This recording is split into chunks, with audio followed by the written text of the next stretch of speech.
Hi everyone, in this continuation video from my previous one where I tried to explain some concepts about twin flames, soulmates, or even divine counterparts and catalysts that we may meet in our life from stories, I'm going to continue something related to, again, let's assume that in this for the sake of clarity and understanding this concept, that we are talking about Rose's soul, the same girl who was there in the Titanic, and the Jack's soul from that Titanic movie.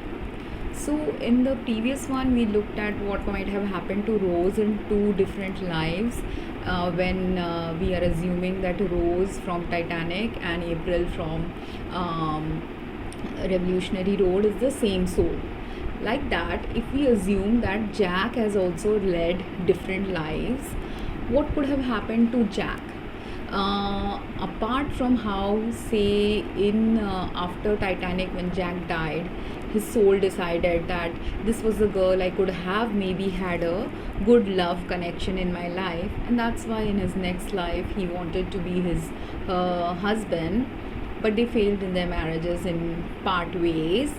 Now, from that failure, what could happen to a soul who has undergone a heartbreak is that they might decide that my first life was better. I enjoyed flirting with many women, dating many women. I didn't, Jack could decide that, his soul could decide that that was a better quality life for me because I was enjoying my life. I wasn't as miserable. I didn't have so many responsibilities. So then next, which kind of life will Jack manifest? Possibly the kind of life the same actor has shown in the movie Catch Me If You Can. In Catch Me If You Can, now Jack has turned into, he doesn't want the lower class life. He has explored the lower class life where he saw a lot of poverty. He also explored the middle class life where he didn't experience poverty, but he felt unappreciated or underappreciated for his work, both in his personal life and in his professional life. And while after Rose's death, we don't know what happened to, let's assume that that is Jack's soul. We don't know what happened to Jack, whether he had a happy married life later on, we can't say. But he could have either had a happy married life with a second wife, or he could have continued being a loner and just continued focusing on his profession.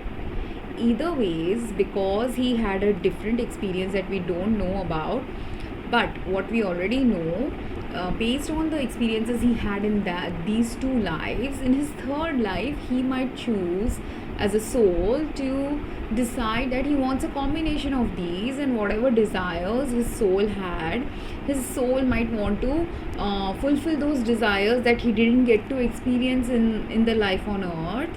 And he might request God that in my next life, now I want to experience the pleasure of being rich, or experience the pleasure of, I enjoyed my single life, so I want to be rich, but I also want to not have responsibilities like I had in my life as a spouse to Rose.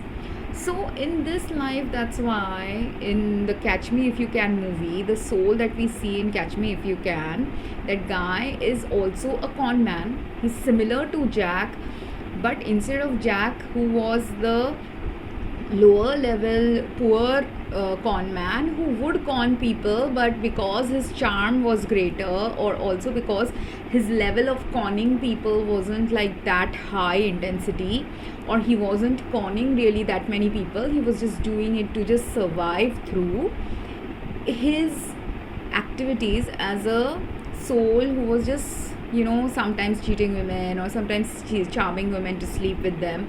Those were all forgivable level sins in some ways. But in Catch Me If You Can, he was doing greater level sin. He was doing a lot of robbery instead of winning something in a gambling thing, like how he won the Titanic ticket. Now he's trying to win lots and lots of money because he has decided he wants to experience a rich life. and he is a very smart soul. Being a smart soul, he wants intellectual recognition as well for the work he is doing. That's why he's motivated to become pretend to be a doctor, lawyer. I don't know lawyer was there or not, but I remember, I have forgotten the movie's details, but I remember him pretending to be a doctor. I remember him pretending to be a airline pilot now. And he also forged a lot of checks. He was doing that. He was duping a lot of women for their money. He tried to marry someone. All these things he was doing. He was lying, cheating, betraying so many people on so many different levels. And while for him it is fun, he's keeping on gaining and gaining and gaining in life. He's gaining admirers. He's gaining trust of women to sleep with them. He's gaining a trust of banks to get more money out of them. Is there a repercussion to his cheating and lying? Yes, there is a karmic consequence to all the financial and emotional and social betrayals that is going on in his life. And eventually in the movie they showed us that he tries to become like a helper of the government by trying to help them detect other people who are liars and cheats like him. So karmically, on the monetary cheating front, he let go some of his karma in that life as that soul who had cheated so many people by helping the government catch other people, right?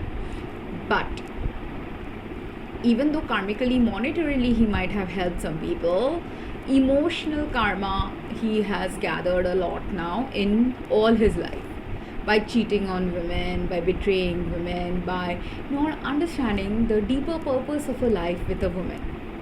Now, unless Jack's soul wakes up to this knowledge, until then he will again keep reincarnating on earth, thinking that life on earth is simply a fun experience. I want to just experience all aspects of fun.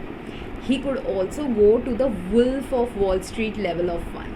I actually haven't watched the Wolf of Wall Street, so I don't know the details of the story, but some clips of the movie that I have seen in its trailers or some YouTube posts have made me realize it's the complete depraved lifestyle anyone, any man can crave for themselves, thinking that this is what life is about.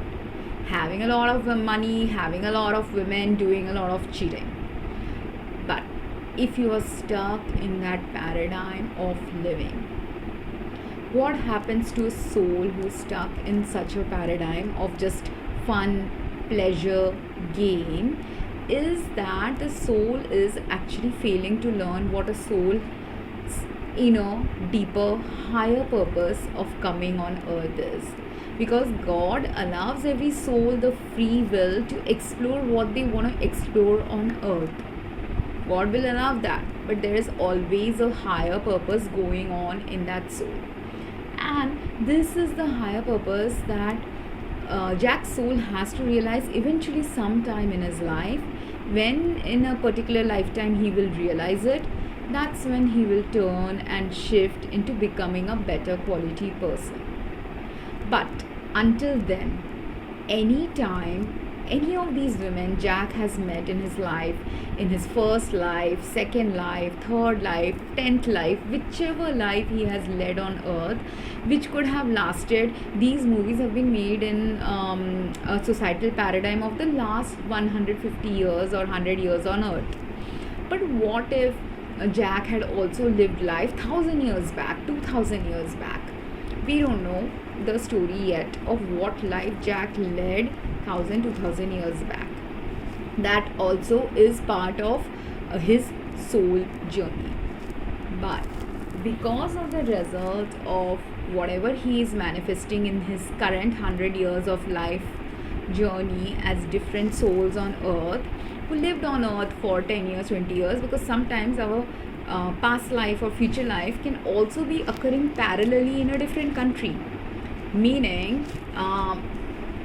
while Jack died in the Titanic in the early part of 1900s, and then he became the next soul who was there in who was married to April in the mid say 1960s of life in US.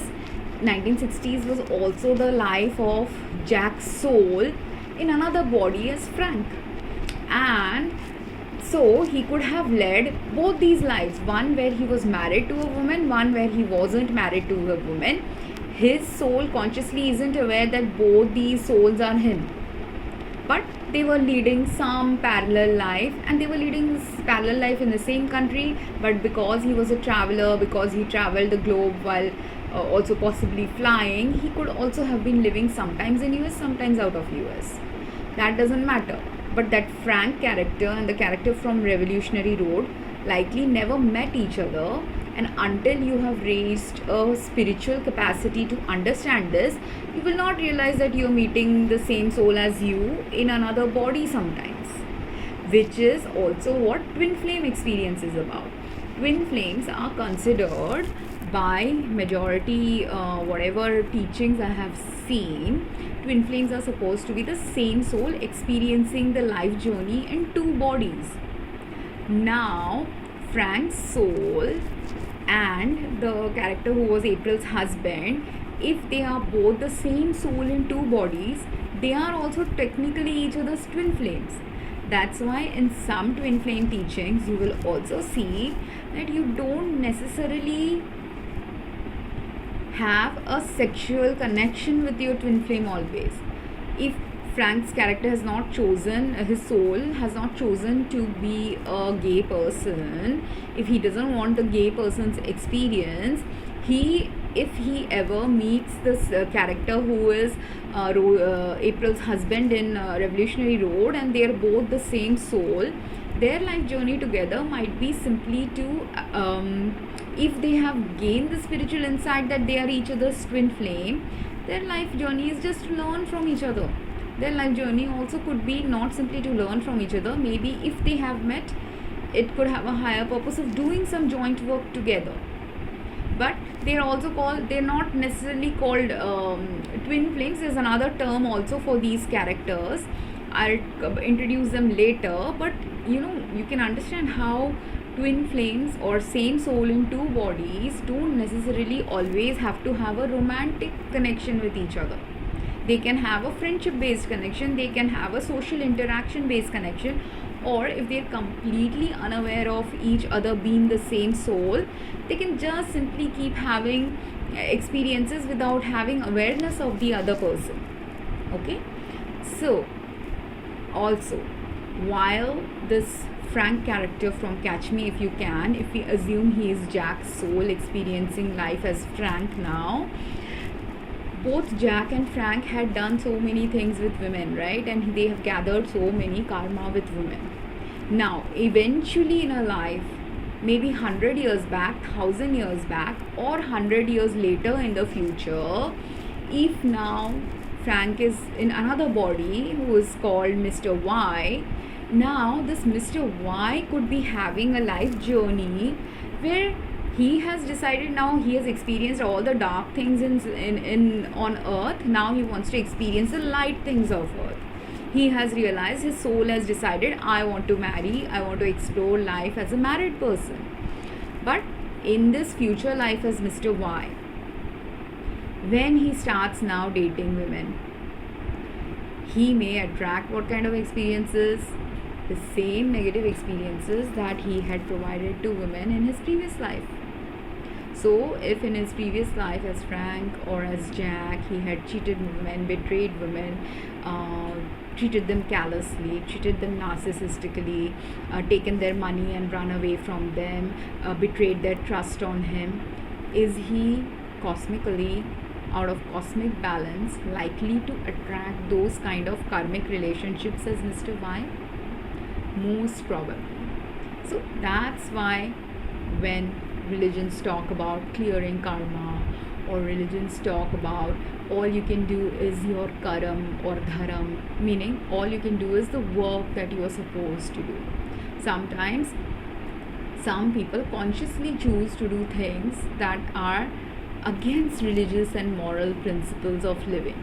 And if you have consciously done those against moral principles of living based things in a certain life, there, even if in that life you didn't face the consequences, that religion is trying to teach you, wake up. Some religion might teach you, some teacher, spiritual leader might try to teach you that you have to wake up to the consequences of what you're doing. And sometimes not even religion or teacher will teach you. Sometimes your spouse might be teaching you. The person you're dating might be trying to teach you, wake up, what you're doing is unfair to me, what you're doing is abusive to me. But if that man who's Jack or who's Frank didn't learn that he was being unfair to women, and he was only selfishly involved in just pursuing materialistic gain, freshly desires, only cheating, gaining whatever he can to just enjoy his life, in a future life or in his later part of the same life as Frank, someone who has done all these things to women will eventually have a repercussion of it, of not realizing or not holding remorse, or not trying to better things for women, because his same nature that caused him to understand women deeply, to understand humans deeply, to understand trusting humans deeply, that same core nature and thoughts and thinking that could have made him an influencer of people, that could have made him a person who could help a lot of people in solving their life problems, because he understands them, because he did that with Rose. He had partly done that. So the grains of him doing good was there even in his life with Rose when he met her briefly in Titanic. The grains of it was also there in him when, if he was the same soul who was April's husband, he was trying to wake both April and him up from the cheating that they had done in their relationship and going towards a better choice. He was trying to wake her up, she was also trying to wake him up, but both were failing to recognize each other, trying to wake each other up to a better way of living, evolved and mutually happier way of leading life as spouses. And this is what journey on earth is also for all of us.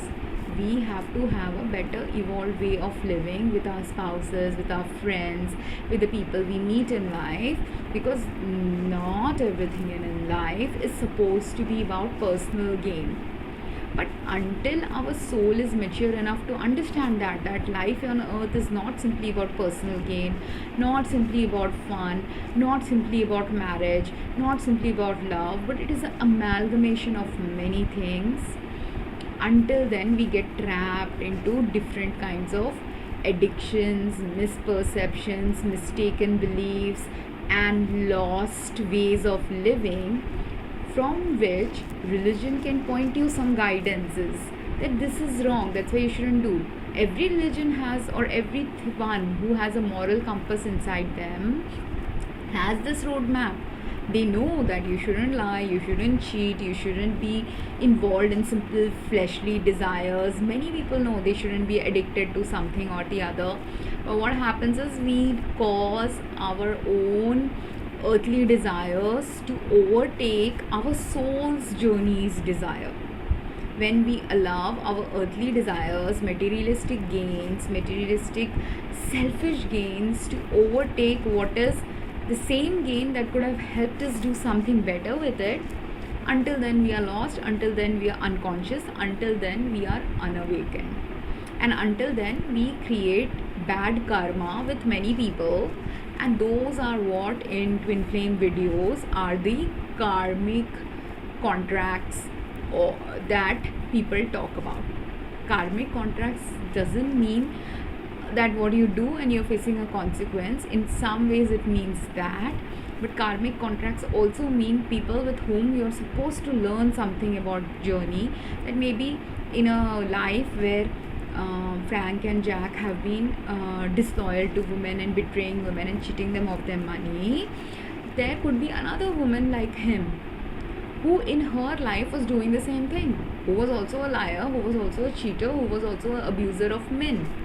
Now he may have a karmic contract in his life as why to meet that woman in that life, and this woman is supposed to wake him up to what he has done wrong towards women, and he is supposed to wake her up to what she has done wrong towards men.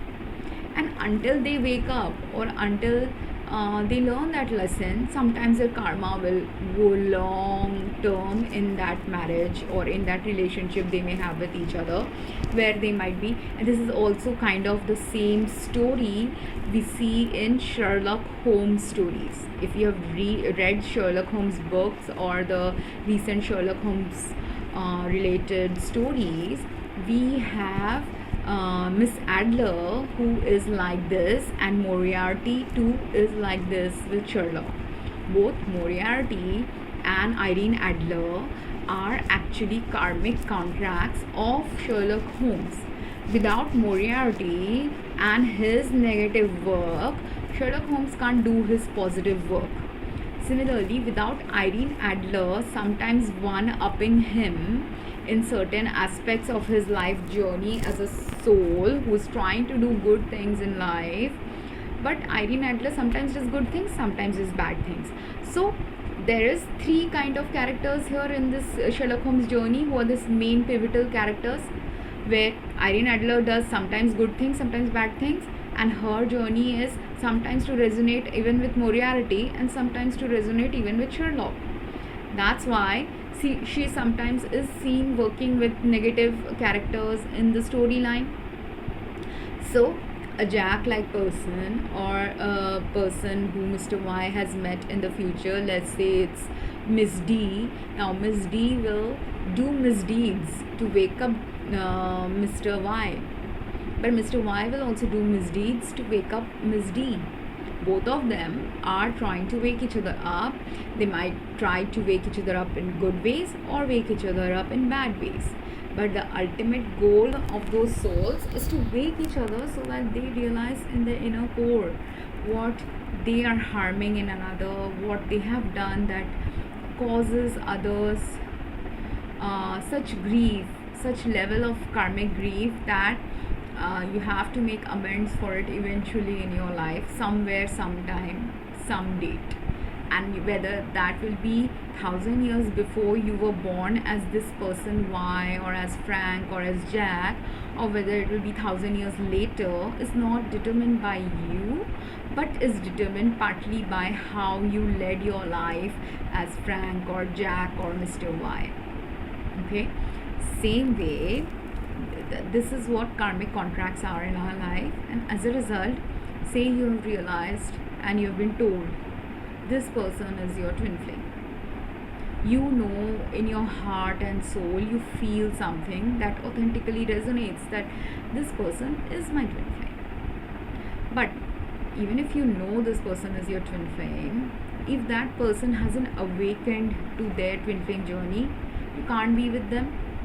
If both of you have awakened to your twin flame journey, but both of you had to learn certain things about what good things and bad things you've done in your life, in this life and past life, until you have reached that level of understanding, reached that level of not just understanding what you have done wrong in your life, but also after understanding it, taking away, I'm coughing right now, I'm having some acidity, because as a result of some negative things that you've done in your life, or negative interactions that you had with different people in your life, we can develop these negative emotions inside us, filled with bitterness, acidity, venom, anger, hatred, whatever negative emotions have been circulating within us as a result of certain things we did or certain things other people did to us in this life or in past life. Whatever is coming up to our awareness and consciousness comes up when we are doing inner work.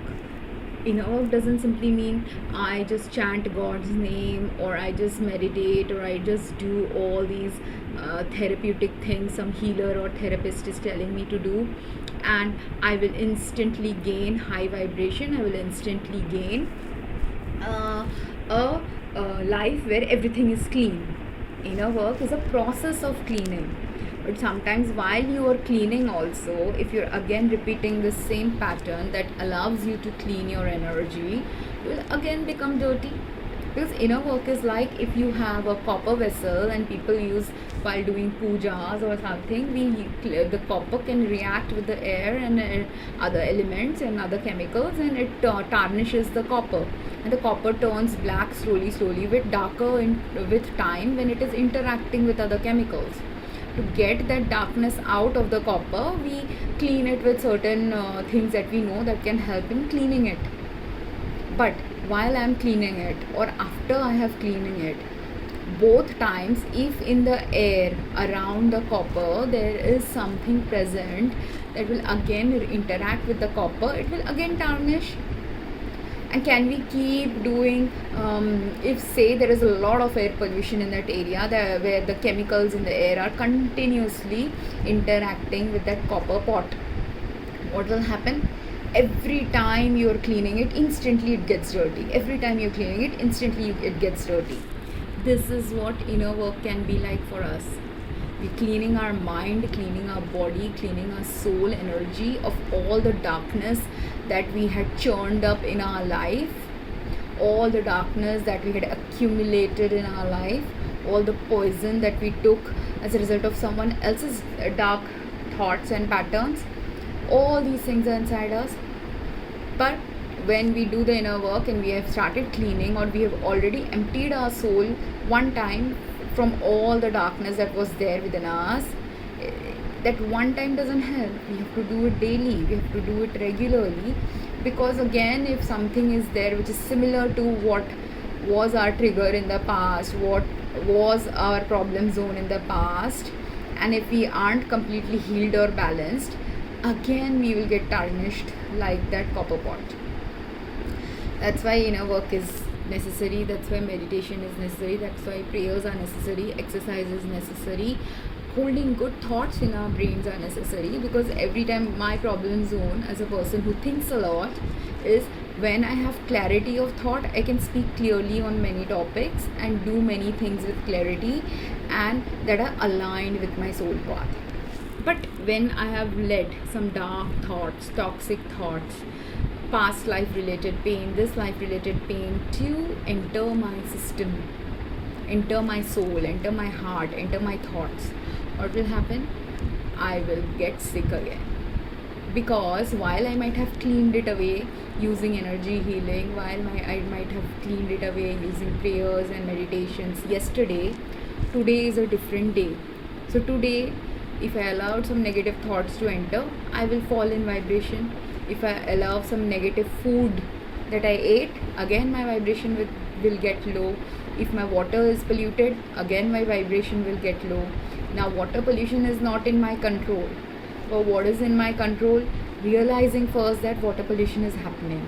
If you are an elevated soul who has realized water pollution is happening, air pollution is happening, earth pollution is happening, then the next thing is you have to either educate the people or educate whatever is your soul purpose journey. I said educating the people about it is because I was involved in learning about all this while I was growing up. So that became a part of my journey. Here, inner work is also necessary to learn what is the part of your soul journey that you want to take, what you don't want to take. Like say after Miss D and Mr. Y have woken each other up, that this is what they did wrong with men and women in their lives. This is how their lying, cheating, narcissistic, selfish patterns had destroyed their own happiness if they have woken up about it.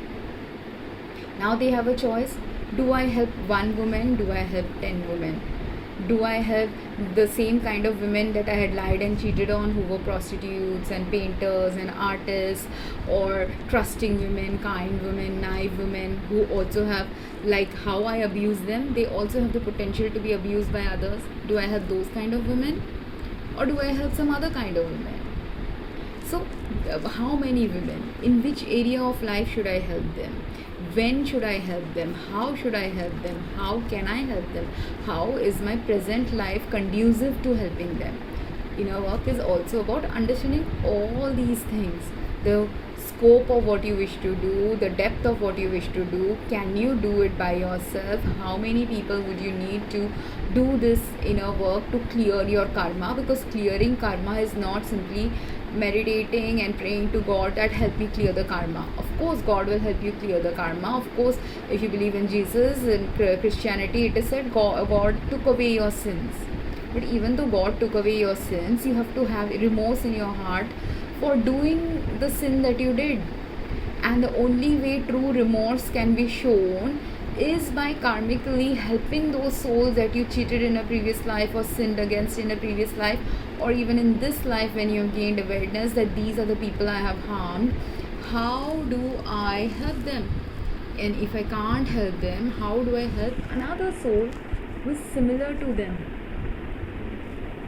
So when you are in a twin flame journey, ascension journey, wanting a more evolved life, getting insights from these kind of videos about a different way of living, the inner work that each of us has to do who is there in this twin flame or ascension journey is to realize first about self, then about what kind of connections ourselves built with others in this life or in our past, and then you have to connect with God.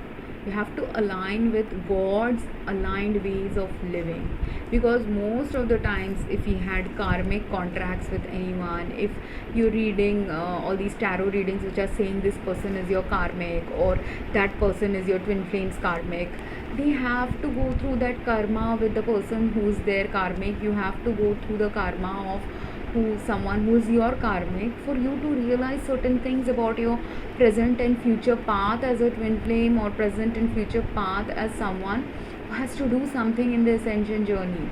And that's why connecting to God, connecting to self, clearing your thoughts, bringing clarity in your thoughts and emotions, all are necessary part of your journey. And after you have cleared, building better quality connections is also the next step. So depending on which step you are at, some things in this video hopefully resonated with you. If you have questions about certain parts and aspects of your life journey, be it as a twin flame, be it as a normal human who is not a twin flame but is awakening to a better quality of living, please drop me a comment, and I hope I can help you answer some of your questions or doubts, or anything where you might need guidance about this journey. Thank you very much. Have a good day.